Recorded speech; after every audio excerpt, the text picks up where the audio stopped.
First, I want to introduce myself. I'm Claudia Wenger. I'm a special ed teacher. I'm a BCBA, and I've developed and managed several adult programs, such as living co-ops, independent support and supported living services, employment programs, day programs, and such. My agency's name is Claudia Cares Consulting, because I care. And my specialty is secondary transition, which refers to the movement from high school to adulthood. And I'm going to provide you with my website in the chat, and as well as my email. Feel free to reach out to me whenever, if you have any questions. Okay, Paula, why don't you go ahead? Yeah, and I'll be joining you guys today. My name is Paula Muro, and I own a private practice, a virtual private practice called Muro International Psychology Center. I will also provide you with my email. My specialties are working with parents of children who are in the autism spectrum and being of support for them. And yeah, so today I'll be joining you guys, and I'll be bringing in some perspectives in regards to the emotional part of behind this topic, which brings me to our topic today, which is choosing high school diploma or certificate of completion. Claudia, why is this topic so important? So a couple weeks ago, I did another webinar. It was about the secondary transition checklist, which is a checklist that I created to help people know what they should do. All of it kind of, we're all together in one area. And actually, if you don't have a copy of it and you're interested, please feel free to go to my website, claudiacares.com, and get your own copy. It's free. And the first item on the list is decide if your child is going to get a high school diploma or certificate of completion. And I got several questions about this, and it made me realize that this was a really important topic and that really would be useful to delve a little further into it. So at the time, Paula and I were talking about it, and I was, telling her how I was surprised about it, and she was like, yeah, there's all these issues and concerns, and people have all these emotions about it. And in fact, okay, that this webinar was born this way. And so that's how we decided to do this topic for you. My objective for this webinar for you today is that you receive all the necessary information so that you can make a decision based on facts. Because I find so often that people only have some of the information and not enough of it, and then make decisions that are not fully based on true information. So, the real question is, what do you gain / lose by staying in secondary education or for 4 more years or graduating? And to really answer this question, the first thing is it's important to note that in the United States, we have what's called compulsory education, which means that the government is expected to provide education to our children until they age out, which is typically at the end of 12th grade.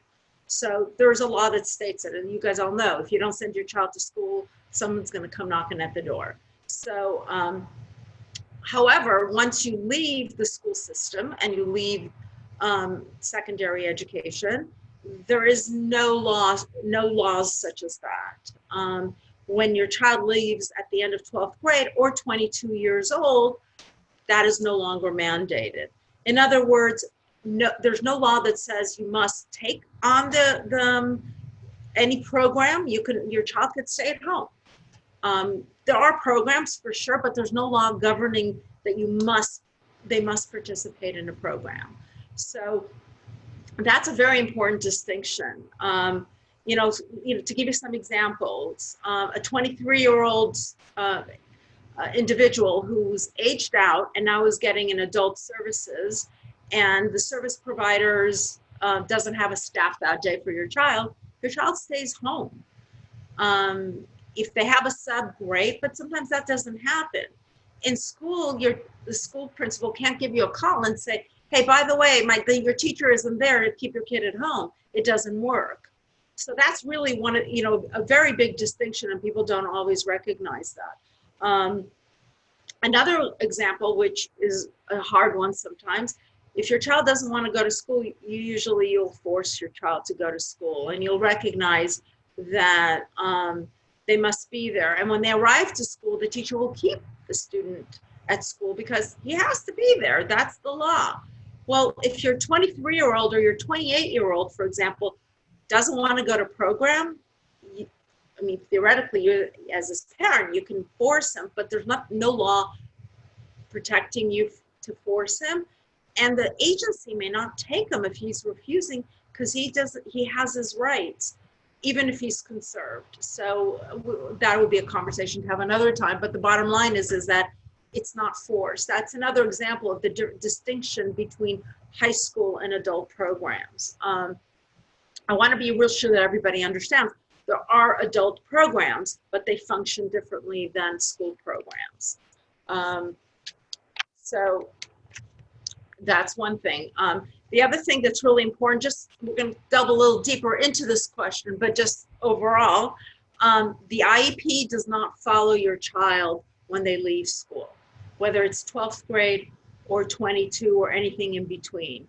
So the IEP is only for while your child is getting an education at school. There are civil rights, that's because the law of IDEA is an entitlement law that functions only while they're in school. There are no entitlement laws once they finish school. So what does that mean, and how does that function? That means that while your child is at school, he's even through 22, he's under his IEP, and he is still under compulsory education. The school must provide services, et cetera, adult services not.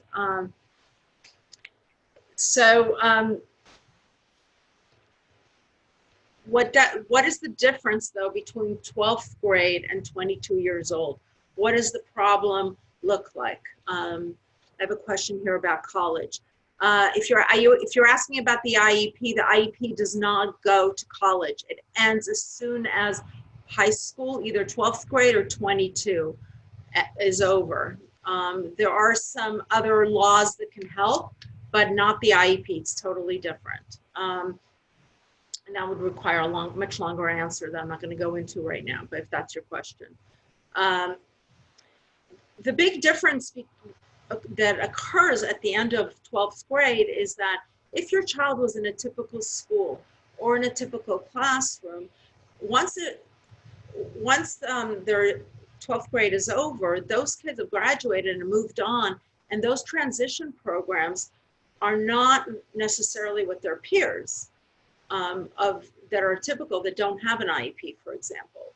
So, so if your child has been integrated and has been in an inclusion type of program, he now will be in a transition program, which looks very different.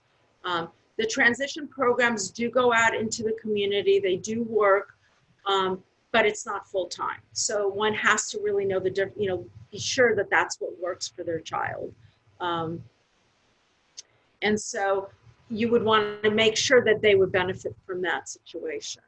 High school diploma, there are requirements. Each state has their own, the number of years of English that one must have, number of years of math, foreign language. Each state is a little bit different, and we have people here from more than California, so I'm not going to go into that specifics. But your child needs to meet those base benchmarks to be able to earn their high school diploma. Now, unfortunately, some schools will give the diploma anyways. They'll put them in some kind of modified program that is still that still allows them to earn a diploma. I've had students where they're reading on a second grade level and their math is not much better, and they're still on their way to get a diploma. It's a very personal decision. Maybe that's really important. And Paula, there's that question of the emotional component of it, of, my child didn't get a diploma. How does that feel? But the question is what will that diploma do for your child? If your child let's say, got the diploma, but could only read on a second grade level or third grade level, or didn't have any of the life skills, then what would that diploma do for them? We all heard that you need at least a high school diploma to get a job, but if they can't do the other things, that diploma isn't necessarily helping them. Whereas if they stayed maybe till 22 and had a life skills course during that transition program, maybe they'd be better prepared at that point. So it's very much a balance to try to figure out what is a better program for the individual.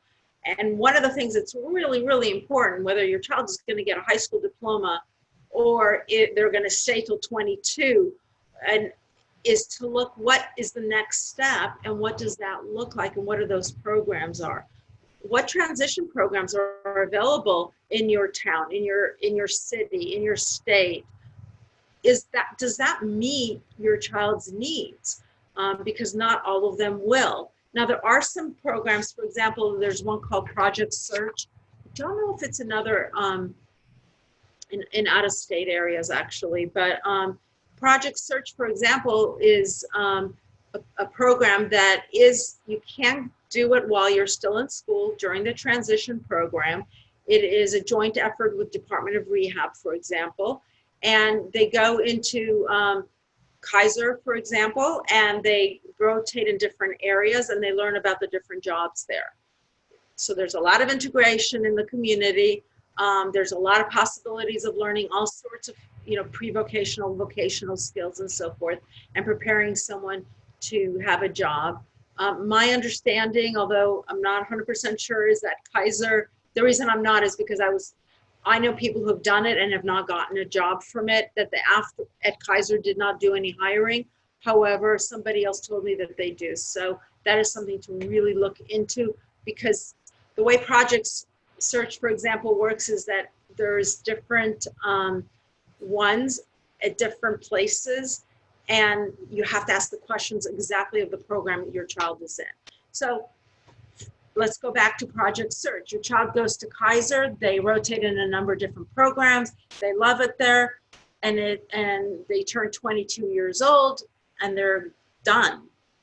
And they're done with their secondary education, and they're actually also done with Project Search and that work.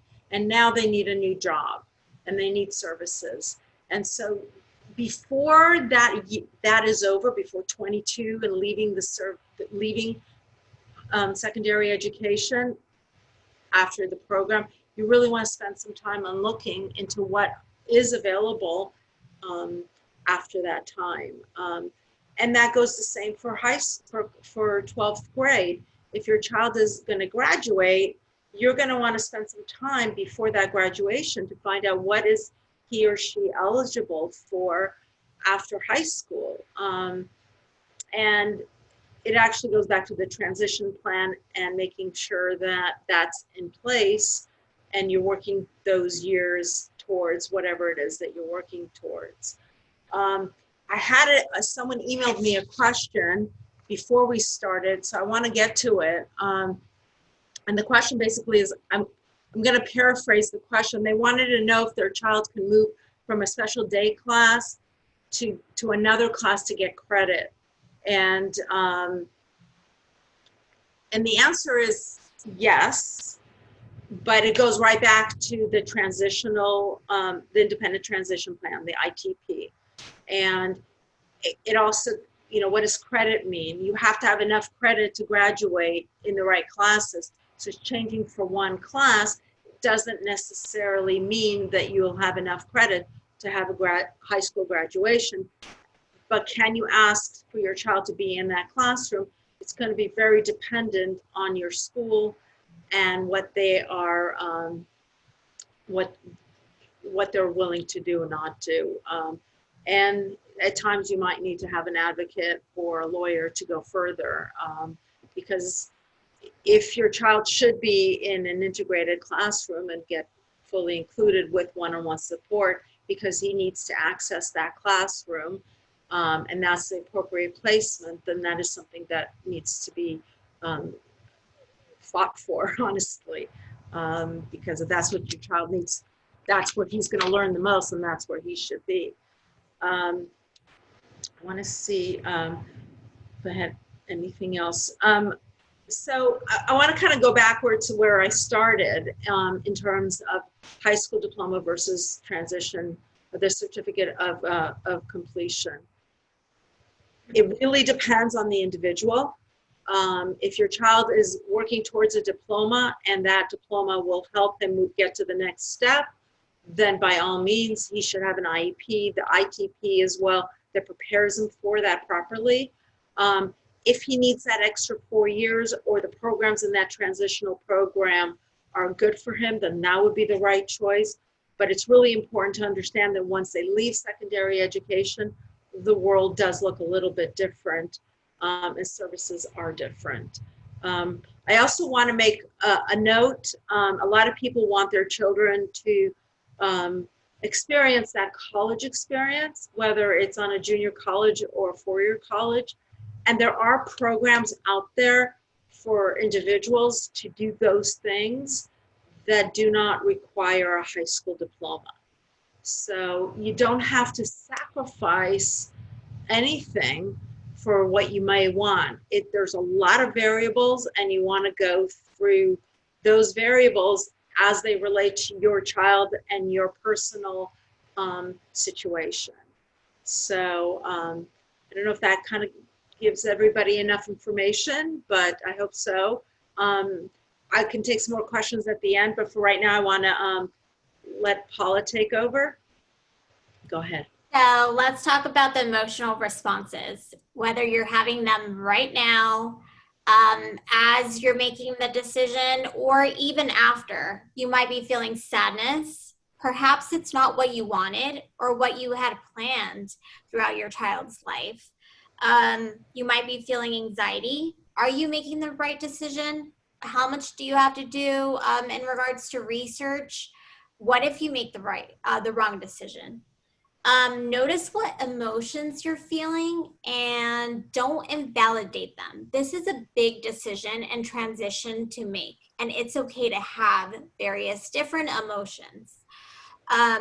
Once you're able to point out within yourself what you're feeling, you get to control what your next step is, which brings us to the next point.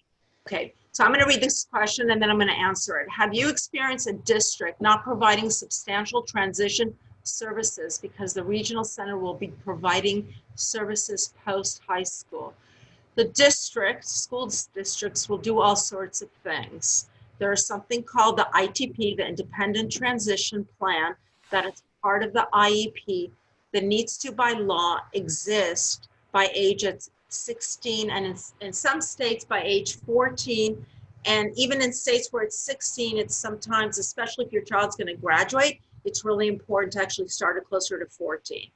And that, the IDEA, which is a law that says they must provide transitional services. So they can't do that. You may need to bring someone in to help that process and see what's going on. If you want more information, feel free to reach out to me. We can chat about it a little bit more. But the bottom line is that the school district cannot say that that service is going to be provided post high school if it's a service that fits in within the plan that your child should be receiving. Let me know if that answered your question. Questions there or not. The questions are just for us to see. So, and we'll answer them as we answer them. Somebody asked about it. Okay. Let me check. I think we've got everything.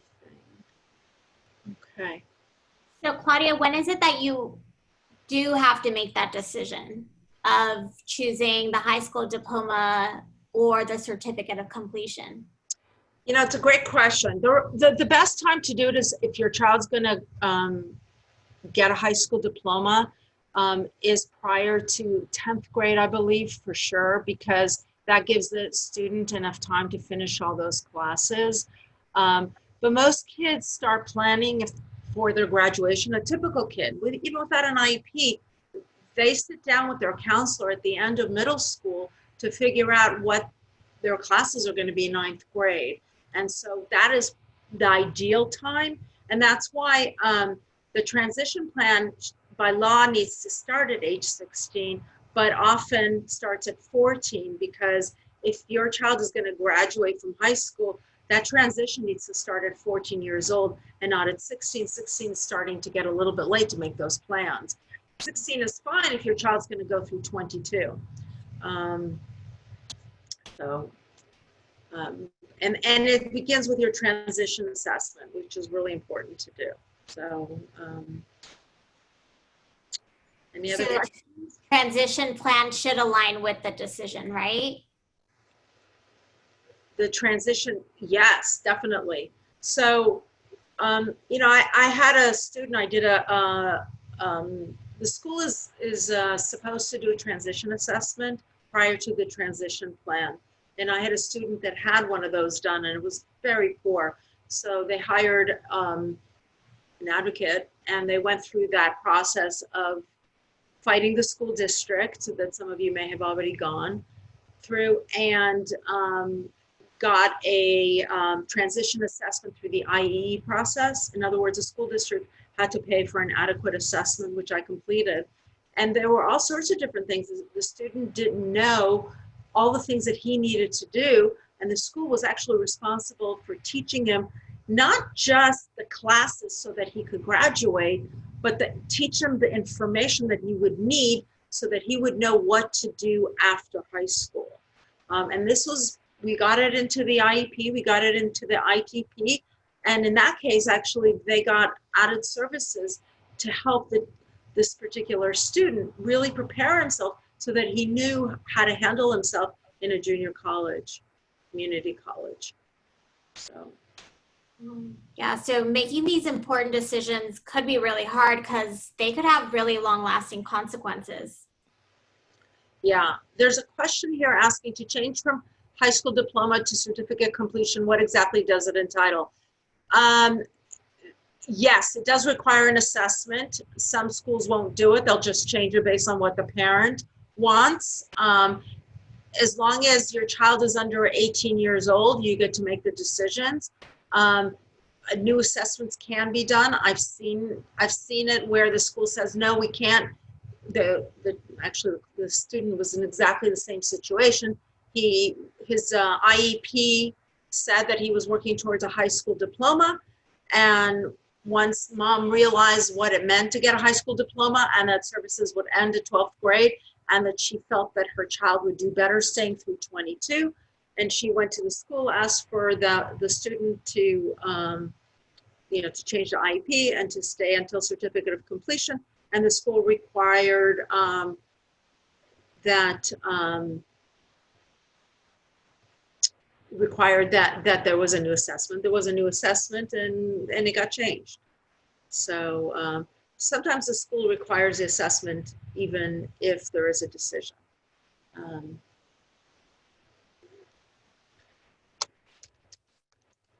Awesome. That's really, really good to know. And even when the outcomes are good, you may have some times when you have a little bit of doubt, right? Instead of wishing that this decision could possibly, it should be easier, it's important to honor the fact that it's not and that it shouldn't be, because like we said, it's a long-term thing that you're dealing with, like Claudia had said. So aim to reduce your stress. Use the support from your treatment team. So it's really good that you're asking questions right now. Ask questions to those who are part of your child's treatment team, and ask for help if needed.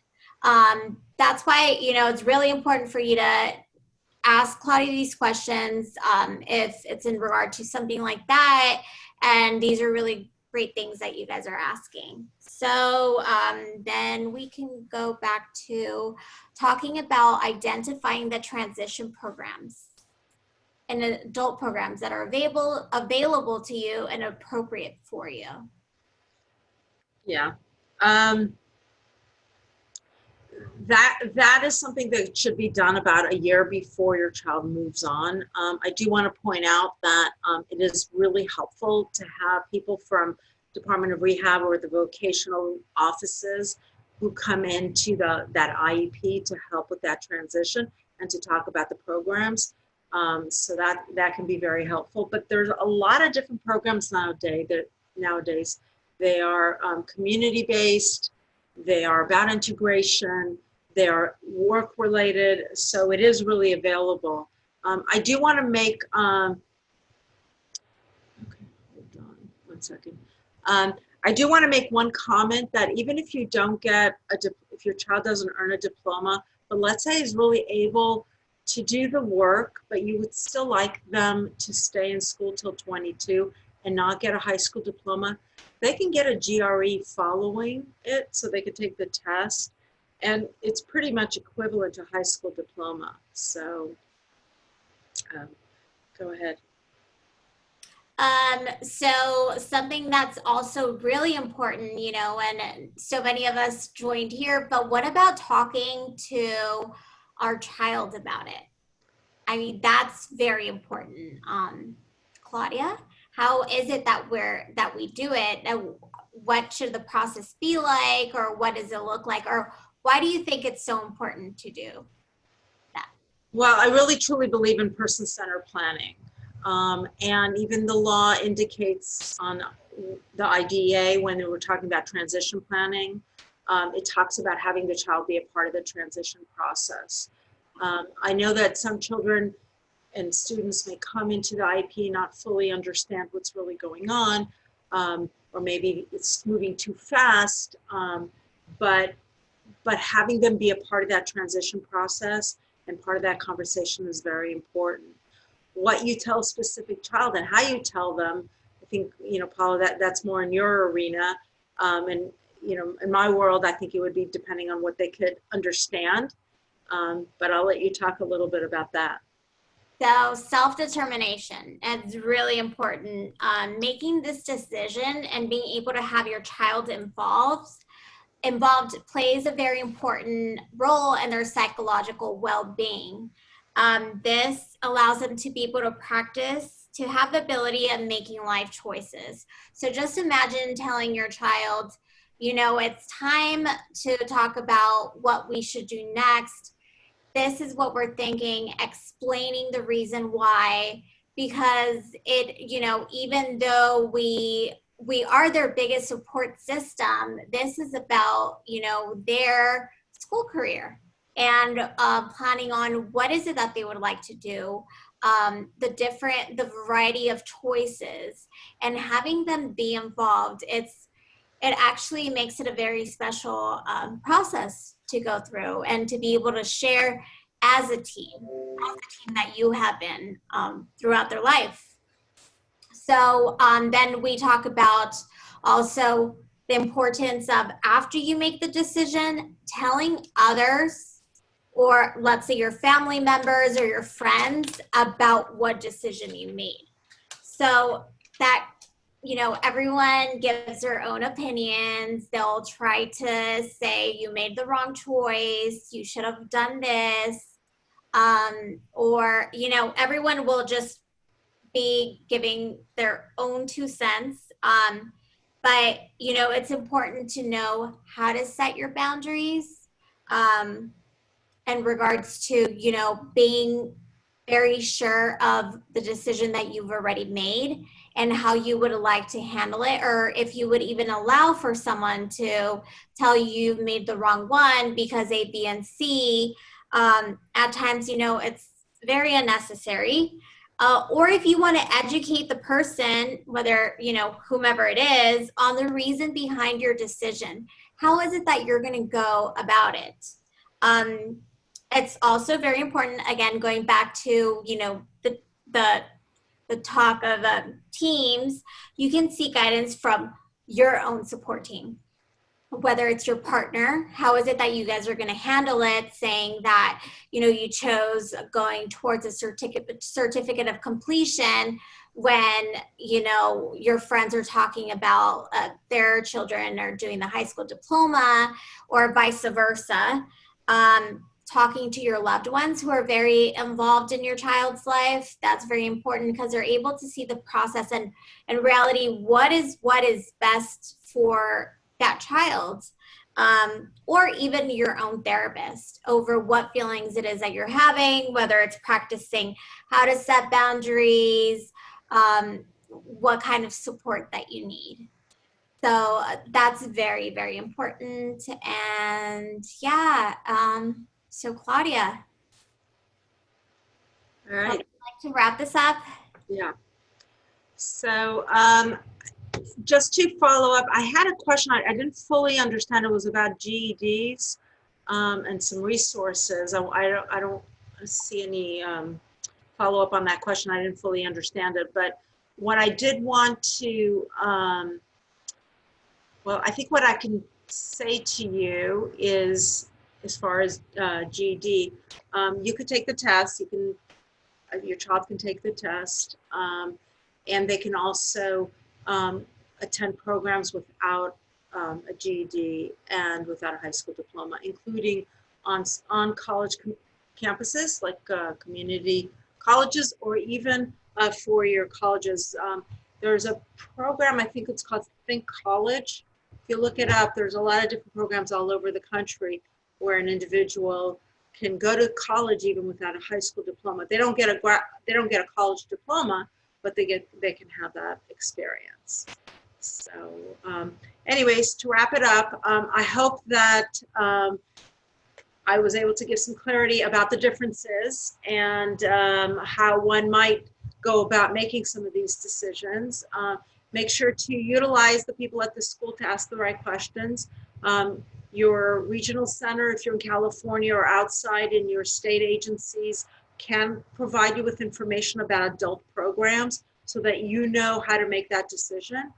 And you're choosing between two things that you can know about as opposed to things that you don't know because you haven't experienced them yet. And so that's what I would say. If anybody has any follow-up questions, I can be reached at consulting@claudiacares.com. And my website is claudiacares.com. No, my email is consulting@claudiacares, and my website is claudiacares.com. I'll type it in one more time just in case anybody wants it. And Paula? Yeah, I want to thank you guys for joining us as well. I hope I was some help in regard to the emotional part of this, making this big decision. I can be reached at, my website is murointernationalpsychologycenter.com. My email is murointpsych@outlook.com. Again, my name is Paula Muro, and I'm a licensed professional clinical counselor. Thank you so much for joining us today. For those of you who may want, I just put in Paula's information as well. I don't know if any of you know, but if you right-click on the three dots at the bottom of the chat, you can actually save the chat if you would like. GED resource link, please. You know, I'm sorry, I'm not following up. I don't understand exactly what you mean by that. So please feel free to email me. I'm not sure what you're asking me, so I can't answer it. I apologize. Paula's contact information is in the chat. My information is there as well, and I want to give everyone a few moments. We'll go ahead and also put it on Facebook.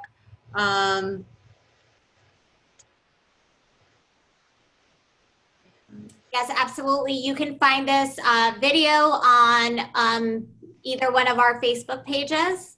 And if you need to rewatch it again, or if you'd like to share with your loved ones, or maybe someone who was not able to attend the webinar. I have somebody here asking us to repeat the email. So I'll repeat mine. And then Paula, you can do yours. It's consulting@claudiacares.com. Just as it is, no extra letters or words or anything like that. And go ahead, Paula. And my email is muroandpsych@outlook.com. You spell that MUROINTPSYCH@outlook.com. Please feel free to reach out with any questions or any way that I can be of support. All right. Thank you so much for coming, and have a great evening. Bye-bye. Bye.